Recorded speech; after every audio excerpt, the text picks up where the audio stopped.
All right. I am sorry that I'm not able to make it for class 15, but thank you guys for your patience and understanding. Um, you are going to be taking your quick quiz at the last 10 minutes of class today. So just remind the sub to give you the quick quiz the last 10 minutes of class. All right. Let us remember that we are in the holy presence of God. And so today's reflection is every accomplishment starts with the decision to try. My intention is that you guys are all doing well and that you continue to be healthy. And for the intentions that we say out loud and the ones that we are keeping in the silence of our hearts, we pray to the Lord. St. Elizabeth Ann Seton, St. Louis de Marillac, St. Vincent de Paul, St. John Baptiste de La Salle, live Jesus in our hearts. So today, I won't be able to review the quick quiz with you, but maybe if Mrs. Freudenberg is available, she might be able to come in and review that quick quiz with you. And then you'll take the quick quiz at the end of class, and we'll go ahead and finish the self-driving car coding. The homework is on Schoology already, so you're going to finish Class Kick slides 14 through 15, and do not finish worksheet 4. Okay. So this right here is our braking displacement zone that we talked about, right? So from here to the stop sign, that's when the car should have the brakes on. And so we call that our displacement zone. Now this orange line right here, that is our distance. So that's represented by D, our distance to the stop sign. Okay. So distance to the stop sign, and then this is our braking displacement zone, or our delta X, and this is when we want the car to start applying the brakes. So what do we compare to determine when the brakes are on? So what do we want the true or false statement to be of when we should put the brakes on? So is it too far here if the car is here, or do we want the car to be here to apply the brakes? No, we want it to be between this green line right here and the stop sign, right? So this whole zone, we want the car to be definitely applying the brakes. And so the car's distance should be equal to this or less than that, right? So that's how we wrote the D is less than or equal to delta X. All right, so our data type should be number for our inputs. And that's first number is going to represent distance to the stop sign, that green one. And then the blue one is going to represent our current velocity. And then our output is going to produce true if the brakes should be on. So there we go. Our D is the distance to the stop sign, and it is going to be a number. Our V is going to be the current velocity, and it's going to also be a number. All right, and the sign we're going to use is less than or equal to. So we have D is less than or equal to, and then our whole formula. Okay, and this is the formula that we came up with. We replace time because we don't know what time is. And so we've got 1/2 times time, right? Then we got this from the acceleration formula. A is equal to delta V over delta T times our current velocity. Okay. And yes, this whole thing is our delta X. Okay. So we've got our function definition up here. And our first example of 30 is distance. 45 is our current velocity. And our distance of 30 should be less than or equal to 1/2 times 0 minus 45 divided by our acceleration, which is an identifier, times 45. And this is going to prove true when we calculate it. Okay. Now, our false statement, we've got 80 is our distance of the car to the stop sign, and 20 is our current velocity. And when we plug it into our design function, right, we've got 80 is our distance to the stop sign, is not less than or equal to this whole phrase right here. And so that's going to show that it's false.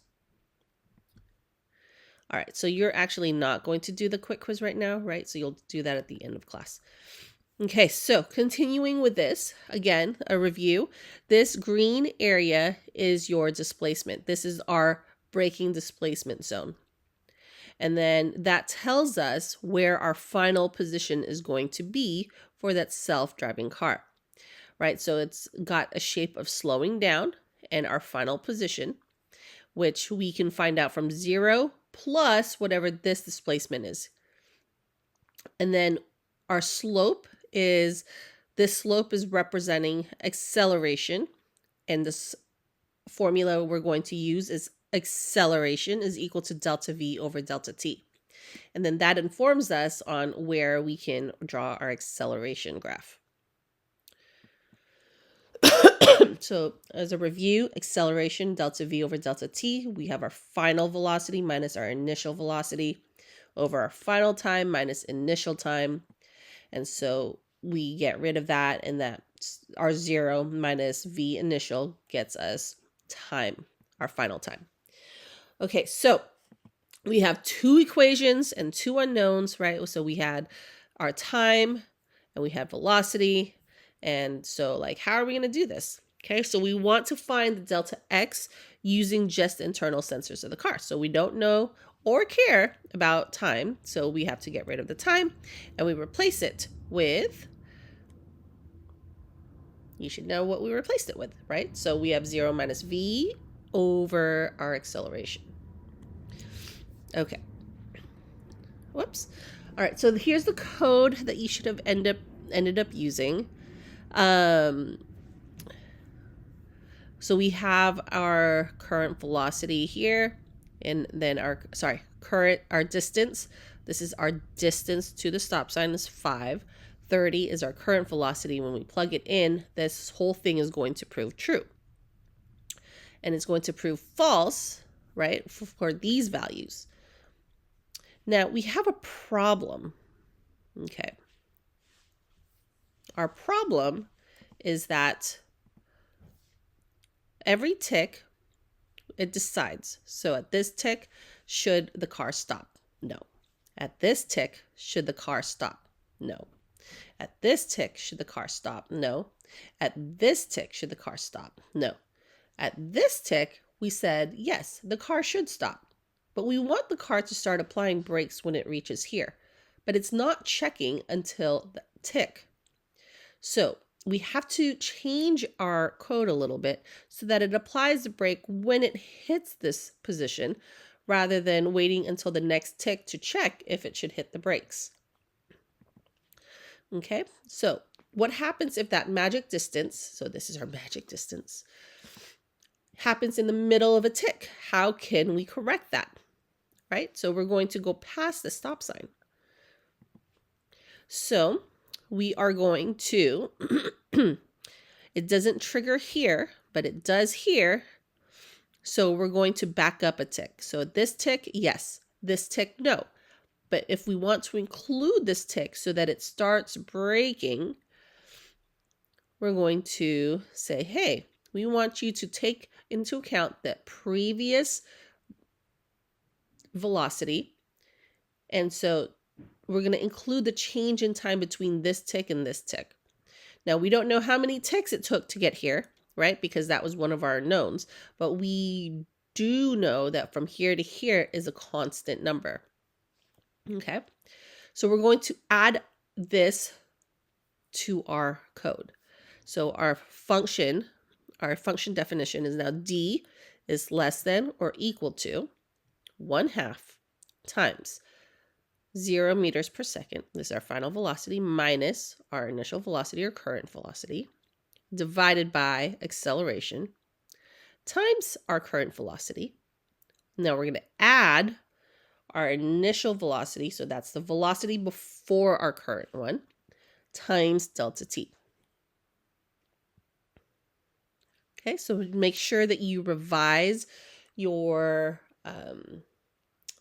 function definition and that this is going to be our new function to make our car work. Okay, so go ahead and take this time to amend your code. Make sure that you include this plus v initial times delta t portion, right? So all you have to do is type in the plus v initial times delta t into your code. So go ahead and do that now. And you can return back to this video when you're done. And if we were in class, I would put on the timer. All right. And when you're done with your code, we'll go back here. Okay. All right. So hopefully you are done with your code now. And we're going to take a look at this video, this Incredicoaster video.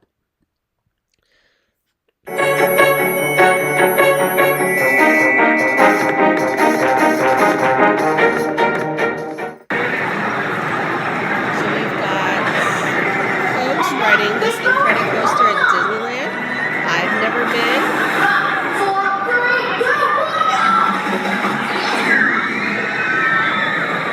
So they started at rest and then they started moving really quickly. Okay. I'll pause it there. So yeah, they were riding that roller coaster. Okay. So we are going to take a look at this problem. The Incredicoaster at Disneyland launches riders from rest to a velocity of 24 meters per second in 4 seconds. The coaster then continues at a constant speed for another 2 seconds until it reaches the bottom of the first hill. So you're going to draw a quantitative position, a velocity and acceleration graph for the coaster, and assume a time of 0 and a position of 0 when the coaster begins to launch. And the graphs will end just as the coaster reaches the bottom of the first hill.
All right.